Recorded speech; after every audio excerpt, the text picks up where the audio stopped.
Alright, with practice and mental preparation, this tutorial will teach you how to do inverts. Alright, first thing you want to do is get warmed up and stretched out. For the invert, you specifically want to target the arms, shoulders, back, and hamstrings. However, I do recommend doing a full body stretching routine to prevent injury and gain full body flexibility. For a full body stretching routine, check out the link in the description or click the annotation below. Now specifically for the invert, one active stretch I really like are arm circles. Go one way starting with your circles small and gradually make them bigger, gaining more and more range of motion. And then do the same thing the opposite way. This helps properly warm up the shoulder joint. Another stretch specifically for the invert are toe touchers. You can either do this sitting or standing. Keep your legs straight, reach forward and try to touch your toes. This will help stretch out the hamstrings and the lower back. This will help increase the depth and bend of your invert at the lower half of your body, especially if you choose to invert with your legs straight. Another very great stretch for the invert is the bridge stretch. Using this stretch specifically for the invert, you want to tuck your chin in a little bit so your head comes a little bit more forward. It is not completely necessary to master the bridge stretch for the invert, but it does help significantly. So if you want a full bridge tutorial, check the link in the description or click the annotation below. And now finally, obviously I also recommend getting down the handstand, holding it for at least a few seconds, just so you're strong enough in the shoulders and you get the feel for being upside down on your hands. If you want a full handstand tutorial with many exercises, check the link in the description or click the annotation below. Alright, now that we're all warmed up, let's start working on the form of the invert.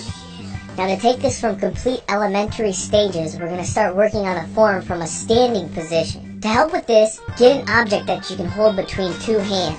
A straight object works really good like a pole or a broom, but anything will do. Even a t-shirt or a rope, anything you can hold between two hands. Now if you have absolutely nothing, you don't really need anything, you can just hold your hands over your head, but I'm sure you'll find something. Now what you want to do is bend forward, keeping the legs straight, and then try to bring the object behind your head, keeping your arms straight. Ideally, you want to imagine yourself upside down, and you want to try and bring your palms to the center of balance point. So depending on how much you bend forward, you're going to have to bring your arms back more to get to the center of balance point. Keep in mind, it's easier to have your arms wider than a normal handstand, so you can get them behind your head more. Also notice that if you do bend your legs, for most people, you can get a lot deeper. This is because you're putting less of a stretch on the hamstrings. So if you want to do inverts with the legs bent, you might be able to get deeper initially. Now we can start attempting this move upside down. It really helps to start with a wall. So find a solid wall. Initially, place your hands a few inches from the wall. For most people, it helps to have your fingers facing inward. This allows your elbows to bend a little bit more to the side and giving you slightly more shoulder flexibility. However, this varies for everybody, so find a hand position that's comfortable for you. Now, put one leg up and kick off the ground with the other leg. Let one heel touch the wall first with one leg in front so that you can recover yourself if something goes bad. And then switch from the heels to your butt, bringing your feet towards your face and getting into the invert position. Try to hold this steady, keep everything tight, and remember to push back off the wall if you're feeling weak and feeling like you're going to fall on your face. After you're comfortable and strong on the wall, you can now move to attempting this freeze with nothing. So just like on the wall, place your hands down slightly wider than a normal handstand, with your fingers pointing slightly in if you choose to do so.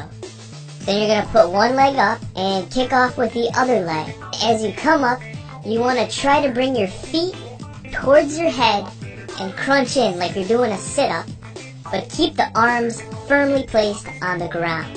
Like I said before, it may also help to have your legs slightly bent to loosen up the tension on the hamstring so you can get a further bend initially. To hold this move in position for a longer period of time, you want to think about keeping the center of balance down your arms into the ground. So when you invert, your butt goes out one way. To counteract this, you want to bring your feet and your head in the other way and keep that center of balance down the arms. So you're going to have to play with this a little bit and find the point where you can balance those forces so that the center is going down your arms to the ground. Keeping those concepts in mind with practice, you'll be able to hold this move for longer and longer periods of time. Some additional tips that help with this move and anything on the hands really in general is you can try to grip the ground with your fingers, spreading out the force so you get a more stable foundation at the ground. Now remember, always feel free to play around with leg position, and then when you get this down further, you can start throwing this and making combos.